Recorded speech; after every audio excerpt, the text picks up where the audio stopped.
Hello everyone, स्वागत है आप सभी का। तो देखिए, आज आपको क्लास 12th भूगोल का जो आपका विश्व जनसंख्या वितरण घनत्व एवं वृद्धि चैप्टर है उससे आपके प्रश्न बताएंगे। कुछ प्रश्न आपको मैंने करा दिया हूं पहले से। ये आपका देखिए, जब भी प्रश्न पूछा जाएगा, दीर्घ उत्तरी प्रश्न पूछा जाएगा, इंपॉर्टेंट प्रश्न है। जननांकी संक्रमण सिद्धांत की क्या विवेचना कीजिए, 6 नंबर का ये प्रश्न पूछा जाएगा, तो आप लोग इसे ध्यान से समझिएगा। देखिए, जननांकी संक्रमण सिद्धांत जब भी आपको लिखना होगा तो कैसे आप लिखेंगे। जननांगी संक्रमण सिद्धांत में 3 अवस्थाएं पाई जाती हैं। इन्हीं तीनों अवस्थाओं को आप जानेंगे और इन्हें लिखेंगे, तब जाकर इसका उत्तर पूरा होगा। अब देखिए, जननांगी संक्रमण में प्रथम अवस्था में क्या होता है, मैं आपको एक ऐसा तरीका बता रहा हूं जिससे आप तीनों अवस्थाओं चुटकियों में याद करके लिख देंगे। यहाँ पर देखिए, प्रथम अवस्था में क्या होता है, इसमें स्वास्थ्य सेवा, शिक्षा, चिकित्सा, सामाजिक ज्ञान का विकास नहीं होता है, जिसके कारण से जनसंख्या की जन्म दरें तथा मृत्यु दर क्या ऊंची रहती थी। अभी इसको मैं डिटेल में समझाऊंगा, पहले तरीका बता रहा हूं, इसे आप याद रखेंगे तो कभी भूलेगा नहीं और तीनों को आप आसानी से लिख सकते हैं।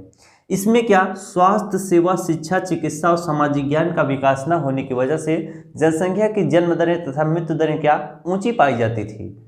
इसमें देखिए, द्वितीय अवस्था में क्या हुआ, देखिए जनसंख्या में देखिए स्वास्थ्य सेवा, शिक्षा, चिकित्सा, सामाजिक ज्ञान का जो है अल्प विकास होगा, यानी थोड़ा सा विकास होगा, जिसकी वजह से जनसंख्या की जो है जन्म दरें तथा मृत्यु दरें क्या होती है, मंद गति से घटती हैं। इसमें क्या होता है, जनसंख्या की जो जन्म दर है तथा मृत्यु दर है वह मंद गति से क्या होती है, घटती है। और तीसरी अवस्था में क्या होती है, तीसरी अवस्था में स्वास्थ्य सेवा, शिक्षा, चिकित्सा का पूर्ण रूप से विकास हो जाने की वजह से जनसंख्या की जो जन्म दर है तथा मृत्यु दर है वह क्या होती है, स्थिर हो जाती है।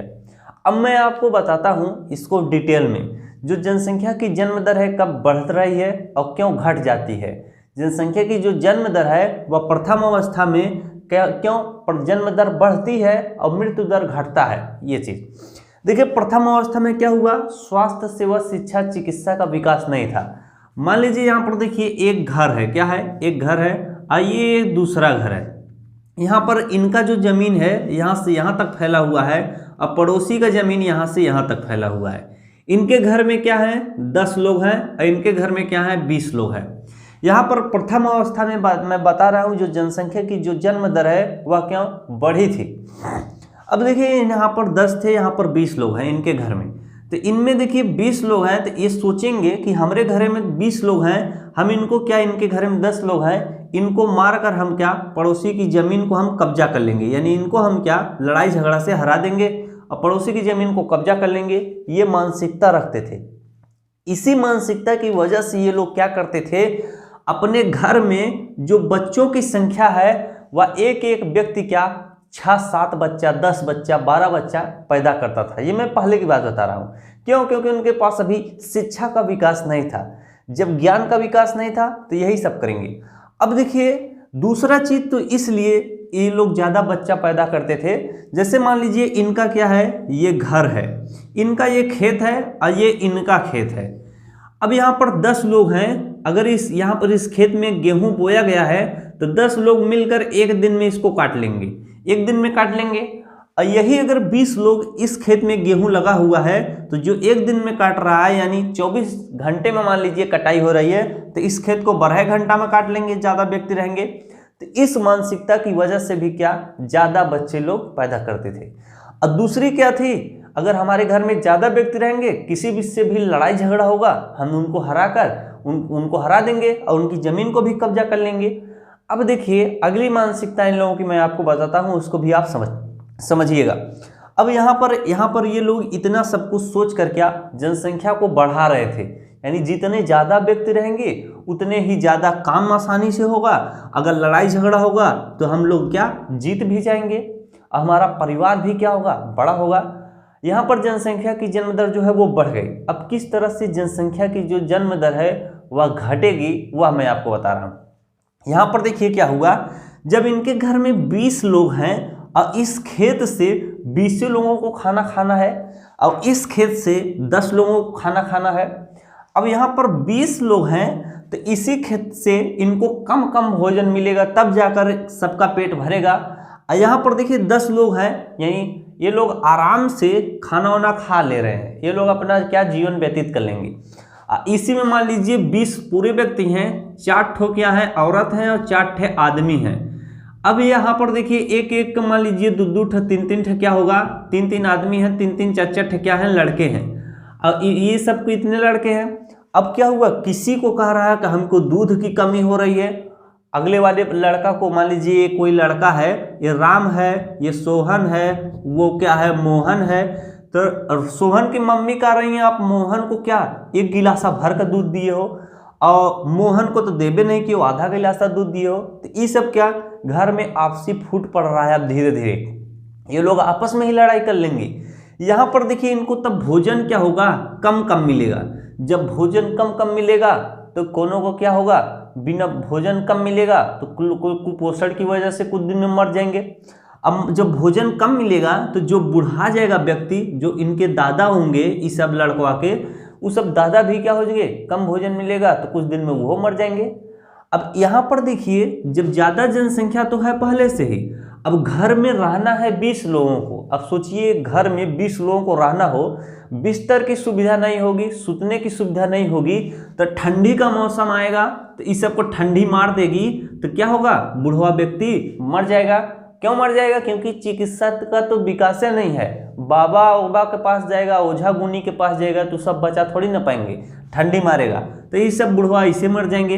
अब मान लीजिए गर्मी का समय है, गर्मी में क्या हुआ, बच्चा मान लीजिए इस सब पहनने उड़ने के लिए तो कपड़ा भी नहीं रहेगा, क्योंकि गरीब हो जाएंगे, क्योंकि ये 20 लोगों को इसी खेत से आमदनी हो रही है, तो कपड़ा कहाँ से मिल पाएगा सभी को। अब लड़का को गर्मी में क्या हुआ, लू मार दिया, 2-3 लड़का ऐसे मर गए। तो ऐसे क्या होता था, चिकित्सा का विकास न होने की वजह से क्या लोग मर जा रहे थे। अब मान लीजिए इसी गांव में क्या बीमारी फैल गई तो सब के सब क्या हो जाते थे, मारे जाते थे। जैसे इस समय कोरोना फैला हुआ है, अगर किसी को ढंग से पकड़ रहा है तो उठा के लेके चला जा रहा है, तो इसी वजह से ये लोग क्या मारे भी जाते थे। जनसंख्या की यहाँ पर क्या होता था, मृत्यु भी होता था। जैसे ये लोग मानसिकता बनाए थे कि जितना ज़्यादा बच्चा पैदा करेंगे उतना सही होगा, वैसे इन लोगों का क्या मृत्यु दर भी घटता था बीमारी की वजह से। आप यहाँ पर ये लोग आपस में खुद लड़ाई कर लेते थे, हमको खाना नहीं मिल रहा है, हमको खाना नहीं मिल रहा है, इस वजह से भी। और दूसरा चीज़, इस सब के पास जब ज़्यादा व्यक्ति रहेंगे, घर में रहने जाने की व्यवस्था नहीं रहेगी, सर्दी गर्मी से भी मर जाते थे। अब यहाँ पर देखिए मैंने आपको दोनों चीज़ बता दिया कि जन्म दर कैसे बढ़ा, मृत्यु दर कैसे यहाँ पर ज़्यादा जनसंख्या मरी।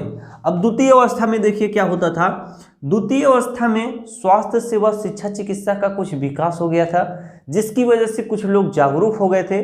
अभी लोग क्या कर रहे थे, जो 10 ठो पैदा कर रहे थे, अभी 20 ठो पैदा कर रहे थे, अभी सब कम कर दिए। मान लीजिए अभी 5 ठो पैदा करेंगे, ये 20 के बजाय अब क्या 8 ठो पैदा करेंगे। तो अब ये लोग थोड़ा शिक्षा इनमें आ गया तो जागरूकता उत्पन्न होगी। अगर हमारे पास कम बच्चे रहेंगे तो हम उनको अच्छे से पढ़ा लिखा पाएंगे, अच्छे से उनको शिक्षा दे पाएंगे, सभी लोग क्या भोजन की प्राप्ति कर पाएंगे। कम व्यक्ति रहेंगे, खेत से आराम से सभी को भोजन मिल जाएगा, सभी लोग अच्छे से खा पी पाएंगे। तो इसमें क्या हुआ, जब शिक्षा का भी विकास हुआ, चिकित्सा का भी विकास हो गया, तो अगर इसमें सर्द मान लीजिए ठंडी में कोनो बुढ़वा ठंडी मारता था तो ये सब जाके डॉक्टर से दवाई ले लेता था तो बच जाता था। और कोनो लड़का का मान लीजिए गर्मी में लू मार दिया तो वो जाके डॉक्टर से दवाई ले लेता था, वो बच जाता था। तो ऐसे क्या ये सब मरण अब कम मरते हैं। तो इसमें क्या हुआ, जब लोग कम मर रहे हैं और जनसंख्या थोड़ा बढ़ ही रहा है तो जनसंख्या बहुत ज़्यादा हो गया। द्वितीय अवस्था में जनसंख्या क्या हुआ, बहुत ज़्यादा बढ़ गया, जनसंख्या विस्फोट हो गया, यानी हर तरफ जनसंख्या ही जनसंख्या दिख गई। तो द्वितीय अवस्था में यही सब हुआ था। स्वास्थ्य सेवा शिक्षा चिकित्सा का हल्का सा क्या हुआ, विकास हुआ, जिसकी वजह से लोग हल्का से भी क्या जागरूक भी हुए थे। अब ये चीज़ आपको मालूम चल गया, इसमें जनसंख्या विस्फोट क्यों हुआ, इसमें चिकित्सा का विकास होने की वजह से लोग कम मारे जाते थे, यानी कम मरते थे। कोई बीमारी पकड़ता था तो डॉक्टर के पास चले जाते थे, दवा लेकर बच जाते थे। और क्या हुआ, इसमें जनसंख्या क्या हुआ, जब ज़्यादा लोग हुए तो जनसंख्या को इसी को विस्फोट कह दिया गया। द्वितीय अवस्था आपको समझ में आ गई होगी, क्योंकि इसमें जन्म दर क्या हुआ और मृत्यु दर में क्या हुआ। तो जन्म दर में तो मंद गति से वृद्धि हो ही रही थी, लेकिन मृत्यु दर में क्या हुआ, कमी भी देखने को आपको मिला। तृतीय अवस्था में देखिए क्या हुआ, स्वास्थ्य सेवा शिक्षा चिकित्सा का पूर्ण रूप से विकास हो गया। अब ये लोग क्या करने लगे, अब ये 1 या 2 बच्चे पैदा करते हैं, या क्या 1 या 2 बच्चे पैदा करते हैं। इनके दिमाग में ये नहीं रहता था कि अगर हमारे घर में 10 रहेंगे तो हम पड़ोसी को मार के उनका ज़मीन कब्जा कर लेंगे, या अगर हमारे घर में 10 रहेंगे तो हम क्या करेंगे, अच्छे से कृषि कर पाएंगे। ये लोग अपने बच्चे को पढ़ा लिखा कर क्या इंजीनियर और डॉक्टर बना दिए। जब इंजीनियर बन गए तो जो उन लोगों का खेत था, इंजीनियर डॉक्टर बना, अरे क्या कहते, ट्रैक्टर बना दिया, कल्टीवेटर बना दिया खेत जोतने के लिए। और जो बर्धा और द्वितीय अवस्था में क्या होता था, बर्धा से जोतते थे, और प्रथम अवस्था में क्या हुआ, कुल्हाड़ी से जो खेत को जोतते थे। तो ये सब क्या परिवर्तन हुआ। और तृतीय अवस्था में ये सब ज़्यादा दिमाग लगाए, तो जिससे क्या हुआ, आपका मशीनों का निर्माण किए। अब मशीन का जब निर्माण हो गया, बस फोन से मिला, हाँ भैया हमारे खेत को आकर जोत दीजिए, तो खेत का जुताई हो गया, किसी को जरूरत नहीं पड़ा घर से जाने के लिए। और इसको गेहूं को काटना पड़ा तो बस आदमी गए खोज कर लाए, पैसा दिए, खेत भी कटा गया। तो तृतीय अवस्था में लोग बहुत ज़्यादा जागरूक हो गए थे, पूर्ण रूप से शिक्षा, सेवा, शिक्षा, चिकित्सा सब कुछ विकास हो गया, सामाजिक ज्ञान का भी विकास हो गया। तो इस अवस्था में क्या हुआ, जनसंख्या की जो जन्म दर है और मृत्यु दर है वह स्थिर हो गई। यानी न जनसंख्या के जन्म दर और मृत्यु दर क्या हो गया, मान लीजिए ये इसी तरह से हिल रहा है, अब इसी को हम पकड़ लिए, ये क्या हो गया, स्थिर हो गया। इसमें जनसंख्या का न ज़्यादा बढ़ोतरी हो रही है न घट ही रहा है, अपने आप पर क्या है, मेंटेन रखा हुआ है। ये क्या है, इसकी तृतीय अवस्था में ये सब पाया गया। तो ये आप लोगों का ये पूरा जननांकीय संक्रमण सिद्धांत समाप्त हुआ। अब मैं इसी में आपको देखिए बता देता हूँ माल्थस का भी सिद्धांत, वो भी आप लोग सीख लीजिएगा। अब यहाँ पर देखिए, मान लीजिए आपसे ये भी प्रश्न पूछ दे कि जनसंख्या नियंत्रण के उपाय को आप बताइए। आपसे मान लीजिए पूछ देता है कि जनसंख्या नियंत्रण के उपाय को बताइए, वैसे आपसे ये प्रश्न ज़्यादा पूछने की संभावना होगी, माल्थस का सिद्धांत को आप स्पष्ट कीजिए। तो अभी मैं आपको बताता हूँ, पहले इसे आप समझ लीजिए। जनसंख्या नियंत्रण के उपाय मान लीजिए आपसे पूछ दिया गया, तो आप इसे कैसे लिखेंगे, तो इसे आप अपने मन से भी लिख सकते हैं, इसमें मैं ज़्यादा डिटेल में बताऊंगा नहीं तो लोग आप भी मजे ले लेंगे। यहाँ पर देखिए जनसंख्या नियंत्रण के उपाय में क्या होता है, यानी जनसंख्या को नियंत्रित किया जाए। जैसे हमारे भारत देश की जनसंख्या बहुत ज़्यादा तेजी से बढ़ रही है, चीन को भी कुछ दिन में क्या पिछाड़ देगा, तो उसी चीज़ पर कैसे नियंत्रण लाया जाए कि जनसंख्या जो है कम रहे। जब कम जनसंख्या रहेगी तो हम लोगों को अच्छे से नौकरी दे पाएंगे, उनको क्या रोजगार दे पाएंगे, उनको अच्छे से शिक्षित कर पाएंगे, तो उनको हम क्या पूर्ण रूप से सेवाएं भी दे पाएंगे। और ज़्यादा जनसंख्या रहेगी, पैसा कम रहेगा, तो कैसे आप कर पाएंगे। वही चीज़ है, जनसंख्या नियंत्रण के उपाय बताइए। तो पहला है परिवार नियोजन। देखिए परिवार को क्या नियोजित किया जाए, उनको जो जनसंख्या है परिवार की कम की जाए। तो परिवार नियोजन जो है सबसे अच्छा उपाय है। अगर जहाँ पर लोग 5-6 बच्चे पैदा कर रहे थे वहाँ पर 1 पैदा करें, हम 2। अब ये एक नारा चला था, आप लोग जानते होंगे, हम 2 हमारे 2, तो यहाँ पर 2 बच्चे पैदा करिए। परिवार नियोजन इसमें सबसे अहम बूढ़ भूमिका निभाएगा। दूसरा चीज़ है गर्भ निरोधक जैसे यंत्रों का प्रयोग कीजिए। तो ये भी क्या है, आपके जनसंख्या नियंत्रण को क्या कंट्रोल में रखेगा। तो इसे आप समझ ही रहे हैं, बचपन से पढ़ते हुए आ रहे हैं। तीसरा है आपका आत्मनियंत्रण, यानी आप खुद पे नियंत्रण रखेंगे तो भी जनसंख्या क्या हो जाएगी, नियंत्रित हो जाएगी। अब देखिए इसमें एक पॉइंट और है, आत्मनियंत्रण और क्या, प्रचार प्रसार। प्रचार प्रसार। अब देखिए कुछ जनजातियां भी ऐसी हैं या कुछ जातियां ऐसी हैं, SC ST OBC, या जिन लोगों को मालूम ही नहीं है, तो उनको बताना चाहिए कि ये चीज़, ये सब चीज़ें क्या है, गर्भ निरोधक यंत्र क्या सब चीज़ हैं, उनको क्या हमें बताना होगा, जागरूक करना होगा, जिसकी वजह से जब वो जानेंगे तब वो भी क्या आत्मनियंत्रण रख पाएंगे, या वो भी क्या जनसंख्या को कम करने में अपनी अहम भूमिका निभा पाएंगे। जब उनको मालूम ही नहीं रहेगा तो वो क्या जनसंख्या को बढ़ाते ही जाएंगे, और जब उनको मालूम ही नहीं है कैसे रोका जाए तो क्या करेंगे। अब देखिए मैं आपको इसको बता दिया, इसको ज़्यादा डिटेल में आपको बताने की आवश्यकता नहीं है, आप लोग भी इसे कक्षा 3-4 से पढ़ते हुए आ रहे होंगे। अब मैं आपको अगला प्रश्न आता हूँ, माल्थस का सिद्धांत, जो कि बहुत ही इंपॉर्टेंट प्रश्न है। अब मैं आपको देखिए थॉमस माल्थस का सिद्धांत बताता हूँ। अब इसमें देखिए, इसमें ज़्यादा कुछ आपको पूछेगा नहीं, जो ये चीज़ बोले हैं उसी को लिखना है। अगर आप अपने मन से लिख देंगे तो काट पीट कर क्या गलत दे दिया जाएगा, यानी 0 नंबर दिया जाएगा। अब ये देखिए थॉमस माल्थस जो थे वो इंग्लैंड के एक चर्च पादरी थे। पादरी 1793 में इन्होंने क्या सिद्धांत दिया था। अब देखिए इन्होंने क्या कहा कि जो जनसंख्या है उसके बारे में इन्होंने क्या कहा कि जनसंख्या खाद्य पूर्ति की अपेक्षा क्या तीव्र गति से बढ़ रही है, यानी जो खाने पीने का ये सामग्री है इससे भी कहीं दुगनी तेजी से क्या जनसंख्या बढ़ रही है। इसके बाद इन्होंने क्या कहा, इन्होंने कहा जनसंख्या वृद्धि का परिणाम क्या होगा। मान लीजिए जनसंख्या वृद्धि हो जाएगी तो इसका परिणाम क्या होगा, यानी बीमारी पड़ जाएगी। जब ज़्यादा लोग रहेंगे तो पहला भूखमरी से शुरू होगा, भूखमरी हो जाएगा, गृह युद्ध हो जाएगा, एक देश दूसरे देश पर आक्रमण करेगा। किस लिए, अपने क्षेत्र को विस्तारित करने के लिए।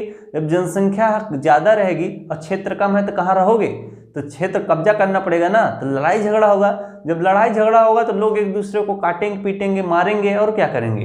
अब क्या होगा, पता लगा उसी में से बीमारी भी पैदा हो गई, जैसे कोरोना पैदा हुआ है और सबको ले भी रहा है। तो यही सब होगा, जो कि बातें सत्य हो रही है। इनके सिद्धांत को काफ़ी लोगों ने गलत भी माना है, जो कि यहाँ पर इस चीज़ को लोग गलत माने हैं जो पहला इन्होंने अभी लिखा हुआ है, जो कि सही ही है। अब देखेंगे तो दूसरा तो एकदम पूरी तरह से यहाँ पर इनका सही हो रहा है, जो दूसरा पॉइंट है। तीसरा पॉइंट भी एकदम पूरी तरह से इनका सही है। इन्होंने कहा जनसंख्या नियंत्रण पर जो भौतिक नियंत्रण आप लोग लगा रहे हैं उसमें स्वविवेक बहुत ही अहम भूमिका निभाएगा जनसंख्या को कम करने में। यह है थॉमस माल्थस का सिद्धांत। 3 पॉइंट आपके बुक में भी है और यही सबसे इंपॉर्टेंट पॉइंट है, तो इससे आप लोग याद रखिएगा। तीसरा है जनसंख्या जो नियंत्रण है, भौतिक नियंत्रण की अपेक्षा क्या आप स्वविवेक अपनाइए, सबसे अच्छा है। स्वविवेक अपनाएंगे आप मानसिक रूप से भी सही रहेंगे और आपका क्या होगा, जनसंख्या भी कम रहेगा। दूसरा पॉइंट में कहा कि जनसंख्या वृद्धि का परिणाम क्या होगा, परिणाम आप बता ही दिए, भूखमरी, लड़ाई झगड़ा होगा।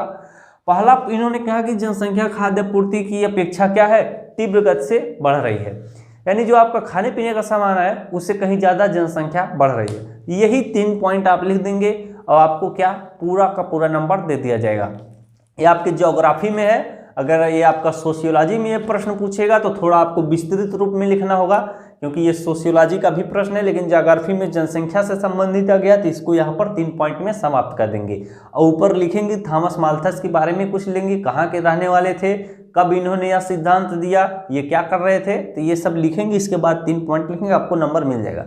तो चलिए मिलते हैं आपसे नेक्स्ट क्लास में। इस पार्ट से देखिए जितने इंपॉर्टेंट प्रश्न बन रहे थे सभी मैं आपको बता दिया हूँ बहुत अच्छे तरीके से।